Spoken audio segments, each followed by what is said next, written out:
दोस्तों नमस्कार, ये है मार्गदर्शन फॉर सिविल सर्विसेज। मैं अनुराग चौधरी। दोस्तों, विभिन्न प्रतियोगी परीक्षाओं के लिए उपयोगी भारतीय इतिहास के महत्वपूर्ण प्रश्नों के अंतर्गत इस वीडियो में प्रस्तुत है मध्यकालीन भारत के अंतर्गत मुगल कालीन साहित्य से संबंधित महत्वपूर्ण तथ्य और जानकारी। इसमें हम मुगल कालीन साहित्य, प्रमुख पुस्तकें, उनके लेखक और उनमें वर्णित विषयों के बारे में जानेंगे। ये वीडियो आपके आगामी परीक्षाओं जैसे यूपीपीसीएस प्रारंभिक परीक्षा, आरओ यानी समीक्षा अधिकारी, सहायक समीक्षा अधिकारी, लोअर पीसीएस व अन्य राज्य लोक सेवा आयोगों द्वारा आयोजित परीक्षाओं के साथ इतिहास विषय से आयोजित की जाने वाली अध्यापक भर्ती परीक्षाओं जैसे TGT, PGT, LT grade, government inter college प्रवक्ता, गवर्नमेंट डिग्री कॉलेज, उच्चतर शिक्षा असिस्टेंट प्रोफेसर, केंद्रीय विद्यालय संगठन और नेट जेआरएफ आदि परीक्षाओं के लिए बहुत ही उपयोगी है। तो आइए शुरू करते हैं आज का वीडियो। मध्यकालीन भारत के इतिहास के अंतर्गत मुगल कालीन साहित्य से संबंधित महत्वपूर्ण प्रश्न और जानकारी। सबसे पहली जो रचना है उसके बारे में जानते हैं। ये है तुझके बाबरी। तुझके बाबरी क्या है? तो दोस्तों याद रखिएगा, बाबर ने अपनी आत्मकथा तुझके बाबरी में जो है आत्मकथा लिखी है। तुर्की भाषा में बाबर की आत्मकथा का नाम तुझके बाबरी है। इसको बाबरनामा या वाकियात ए बाबरी के नाम से भी जाना जाता है। बहुत ही महत्वपूर्ण तथ्य है। बाबर ने अपनी आत्मकथा तुझके बाबरी तुर्की भाषा में लिखा है। इसको बाबरनामा या वाकियात ए बाबरी भी कहा जाता है। बाबर ने इसमें वर्णन किया है भारत की जलवायु के 3 जलवायु का वर्णन किया है। उसके अनुसार वर्षा ऋतु में यहाँ का मौसम अत्यंत सुहावना होता है, लेकिन यहाँ की जलवायु नम है। गर्मी और ठंड में मौसम सुखदायी होता है। और तुझके बाबरी के अन्य नाम आप जान गए हैं कि बाबरनामा या वाकियात ए बाबरी है। दोस्तों, तुझके बाबरी का फारसी में अनुवाद जो है कई लोगों ने किया है। बाबर के समय में जेतुद्दीन ख्वाजा ने, हुमायूं के समय में जैना खां और पायंदा हसन ने, अकबर के समय में अब्दुल रहीम खान खाना ने और शाहजहां के समय में जो है तुझके बाबरी का फारसी में अनुवाद अबू तालिब तुर्बाती के द्वारा किया गया है। अब आइए चलते हैं हुमायूं नामा के बारे में जानते हैं। हुमायूं नामा दोस्तों आप जान लीजिए कि हुमायूं नामा जो है ये गुलबदन बेगम की रचना है। हुमायूं नामा की रचना गुलबदन बेगम के द्वारा की गई और ये हुमायूं की बहन थी।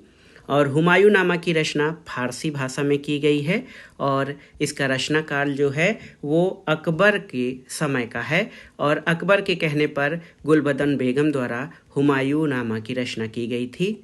इस रचना में बाबर और हुमायूं के शासनकाल का वर्णन है और इसमें बाबर को विष देकर मारने का वर्णन किया गया है। तो याद रखिएगा, हुमायूं की बहन गुलबदन बेगम फारसी भाषा की अच्छी जानकार थी। उसने अपना ग्रंथ हुमायूं नामा लिखा है और इस ग्रंथ में उसने आरोप लगाया है कि बाबर की मृत्यु किसके द्वारा? विष देकर इब्राहिम लोदी की माँ, देखिए इब्राहिम लोदी की माँ ने विष देकर बाबर की जो है विष देने के कारण बाबर की मृत्यु हुई थी। हुमायूं नामा में ये वर्णन किया गया है। तो याद रखिएगा, हुमायूं नामा की रचना हुमायूं की बहन गुलबदन बेगम द्वारा फारसी भाषा में की गई।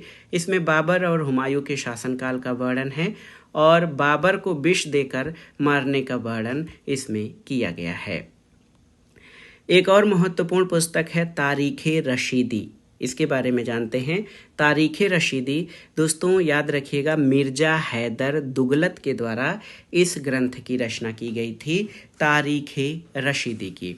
इसमें शेरशाह और हुमायूं के बीच युद्ध का वर्णन किया गया है। और दुगलत ने दोस्तों इस जो कृति है तारीख़े रशीदी, इसके लेखक मिर्ज़ा हैदर दुगलत ने कश्मीर पर शासन भी किया था, कश्मीर का शासन भी संभाला था। तो याद रखिएगा, तारीख़े रशीदी मिर्ज़ा हैदर दुगलत की रचना है। इसमें शेरशाह और हुमायूं के बीच हुए युद्ध का वर्णन किया गया है। एक और महत्वपूर्ण रचना है कानून ए हुमायूनी। देखिए, कानून ए हुमायूनी, इसके लेखक कौन हैं? तो याद रखिएगा ख्वांद मीर। बहुत ही महत्वपूर्ण पुस्तक है। ख्वांद मीर ने हुमायूंनामा या कानून ए हुमायूनी की रचना की है। इसको हुमायूंनामा भी कहा जाता है। दोस्तों याद रखिएगा, इसमें हुमायूं द्वारा प्रस्तुत अध्यादेशों और कानूनों का संग्रह किया गया है कानून ए हुमायूनी में। और आप याद रखिएगा ख्वांद मीर ने इस पुस्तक की रचना की थी और इसे ख्वांद मीर को हुमायूं ने अमीर ए अखबार की उपाधि दी थी। तो बहुत ही महत्वपूर्ण है दोस्तों, ख्वांद मीर ने हुमायूंनामा अथवा कानून ए हुमायूनी की रचना की। इसे हुमायूं ने अमीर ए अखबार की उपाधि दी थी। और याद रखिएगा, इसमें हुमायूं द्वारा प्रस्तुत अध्यादेशों और कानूनों का संग्रह है। अब आइए देखते हैं एक बहुत ही महत्वपूर्ण ग्रंथ तारीख़ शाही के बारे में। तारीख़ शाही, इसके लेखक अहमद यादगार हैं। बहुत ही महत्वपूर्ण है तारीख़ शाही, ये अहमद यादगार की रचना है। ये अकबर कालीन महत्वपूर्ण ग्रंथ है और इस ग्रंथ को तारीख़ सलातीन ए अफ़गाना के नाम से भी जाना जाता है। और बहलोल लोदी से अकबर तक के जो है इतिहास का वर्णन तारीख़ शाही में किया गया है। तो याद रखिएगा, ये अहमद यादगार द्वारा लिखी गई पुस्तक है। इसे तारीख़ सलातीन ए अफ़गाना भी कहते हैं और बहलोल लोदी से लेकर अकबर तक का इतिहास इस पुस्तक में वर्णित है। एक पुस्तक है, देखिए, तारीख़ अकबरी। बहुत ही महत्वपूर्ण पुस्तक है तारीख़ अकबरी। तो इसके रचनाकार हैं आरिफ कंधारी। आरिफ कंधारी ने तारीख़ अकबरी की रचना की है और इसमें अकबर द्वारा किए गए प्रशासनिक सुधारों का उल्लेख या वर्णन किया गया है। अब आइए सबसे महत्वपूर्ण कृति, मुगल काल के बहुत ही विस्तृत और महत्वपूर्ण कृति अकबरनामा के बारे में जान लेते हैं। अकबरनामा बहुत ही महत्वपूर्ण ग्रंथ है ये। और अकबरनामा की रचना किसके द्वारा की गई है आप जान लीजिए।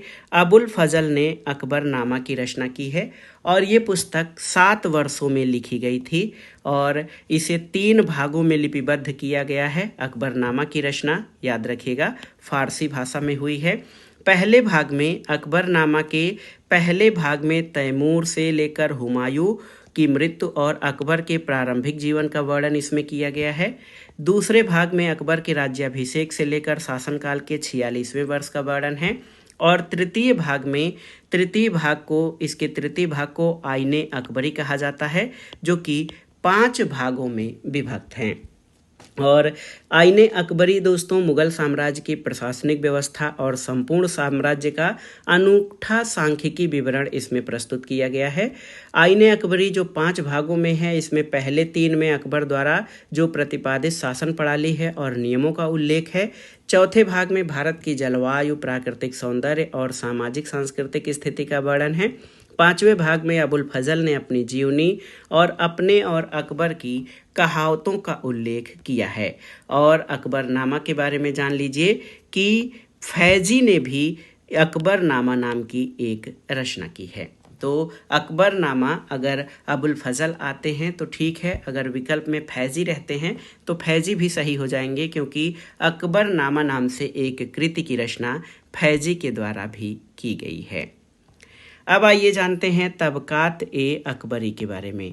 दोस्तों तबकात ए अकबरी निजामुद्दीन अहमद की रचना है, याद रखिएगा। इसका अन्य नाम तारीख़ निजामी है। ये पुस्तक 9 भागों में विभक्त है और भारत में मुस्लिम शासन स्थापित होने से लेकर अकबर के शासनकाल के 39वें वर्ष का इतिहास तबकात ए अकबरी में वर्णित है। तो बहुत ही महत्वपूर्ण कृति है। अब आइए देखते हैं मुंतखब उत तवारीख के बारे में। एक बहुत ही महत्वपूर्ण पुस्तक है मुंतखब उत तवारीख और इसके रचनाकार कौन हैं? बदायूनी, याद रखिएगा। इसमें भारत के सामान्य इतिहास का वर्णन किया गया है। बहुत ही महत्वपूर्ण है दोस्तों। देखिए, मुंतखब उत तवारीख की रचना बदायूनी के द्वारा की गई है। इसमें भारत के सामान्य इतिहास का वर्णन है और बदायूनी जो है वो अकबर की नीतियों का आलोचक था। अकबर को वो काफिर कहता था। तो याद रखिएगा दोस्तों, मुंतखब उत तवारीख जो है ये बदायूनी की रचना है। तो इसमें जो है मुंतखब उत तवारीख के लेखक बदायूनी हैं। बदायूनी अकबर की नीतियों का आलोचक था और उसने अकबर को काफिर की उपाधि दी है। अब आइए जहांगीर के शासनकाल की जो महत्वपूर्ण कृति है जहांगीरनामा या तुझके जहांगीरी के बारे में जानते हैं। तो जहांगीरनामा जो है ये जहांगीर की आत्मकथा है जो उसने फारसी भाषा में लिखी है। इसको तुझके जहांगीरी भी कहा जाता है। जहांगीर ने इसमें 16 वर्षों का इतिहास स्वयं लिखा है। बाद में मुतमिंद खां ने इस पुस्तक को पूरा किया है और इसके लेखक मोहम्मद हादी को भी माना जाता है। दोस्तों, मुतमिंद खां ने एक और पुस्तक इकबाल नामा ए जहांगीरी भी लिखी है और जहांगीर द्वारा इसमें मादक द्रव्य सेवन की बात का वर्णन या चर्चा किया गया है। तो याद रखिएगा दोस्तों, बहुत ही महत्वपूर्ण है जहांगीरनामा। ये जहांगीर की आत्मकथा है, जहांगीर द्वारा रचित फारसी भाषा में। 16 वर्षों का इतिहास इसमें स्वयं लिखा है, लेकिन इसको पूरा करने में मुतमिंद खां की महत्वपूर्ण भूमिका है और मोहम्मद हादी को भी जहांगीरनामा के लेखन का श्रेय दिया जाता है। अब आइए शाहजहां के समय की महत्वपूर्ण कृति के बारे में जानते हैं, पादशाहनामा। दोस्तों, पादशाहनामा इसमें शाहजहां के शासनकाल का वर्णन है और पादशाहनामा 3 इतिहासकारों द्वारा लिखा गया है। अमीन फाजवीनी, इसमें आरंभिक 10 वर्षों का इतिहास अमीन फाजवीनी के द्वारा। अब्दुल हमीद लाहौरी जो है आधिकारिक इतिहासकार था, इसने 20 वर्ष का इतिहास लिखा है और मोहम्मद वारिस ने 21 से 30 वर्षों का इतिहास लिखा है पादशाहनामा में। और आप जान लीजिए कि इसके एक खंड में मनसबदारों की एक सूची भी मिलती है। तो पादशाहनामा ये शाहजहां के शासनकाल का वर्णन इसमें किया गया है। शाहजहांनामा के बारे में जानते हैं। तो शाहजहांनामा दोस्तों ये इनायत खां की रचना है और शाहजहां नाम से एक दूसरी कृति है, शाहजहांनामा एक दूसरी है, इसके लेखक सादिक खां हैं। अब एक और पुस्तक के बारे में देखते हैं, चहार चमन। चहार चमन की रचना चंद्रभान के द्वारा की गई है और इस पुस्तक में शाहजहां द्वारा स्थापित व्यवस्था और शासन प्रणाली का वर्णन किया गया है। अगला है औरंगजेब के समय की महत्वपूर्ण कृति। आइए देखते हैं, आलमगीरनामा। देखिए, आलमगीरनामा पुस्तक मोहम्मद काजिम शिराजी के द्वारा रचित है। औरंगजेब के प्रारंभिक 10 वर्षों का इतिहास इसमें वर्णित है। बाद में औरंगजेब ने इतिहास लेखन को प्रतिबंधित कर दिया और मोहम्मद काजिम को औरंगजेब का आधिकारिक इतिहासकार भी कहा जाता है। बाद में हातिम खां ने आलमगीरनामा नाम से भी एक पुस्तक लिखी है। आलमगीरनामा को आलमगीरी भी कहा जाता है। एक और कृति है, बहुत बार बार परीक्षाओं में पूछा जाता है मुगल साहित्य के अंतर्गत, मुंतखब उल लुबाब। तो इसके लेखक कौन हैं? खफी खां। याद रखिएगा, मुंतखब उल लुबाब के लेखक खफी खां हैं और इसमें औरंगजेब के शासनकाल का आलोचनात्मक वर्णन किया गया है। ये पुस्तक चोरी छिपे गुप्त रूप से लिखी गई है और औरंगजेब के शासनकाल में व्याप्त भ्रष्टाचार का इसमें उल्लेख किया गया है।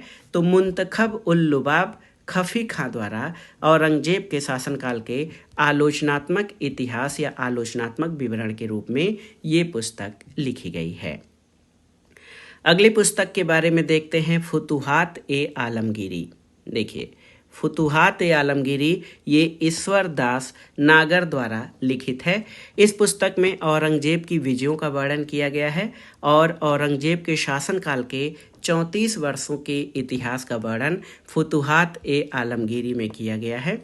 ईश्वरदास नागर एक हिंदू इतिहासकार थे जिनको औरंगजेब ने अपनी विजयों का उल्लेख करने के लिए इनको नियुक्त किया था और इस इतिहास ग्रंथ में राजपूतों से बदलते संबंध का वर्णन भी किया गया है।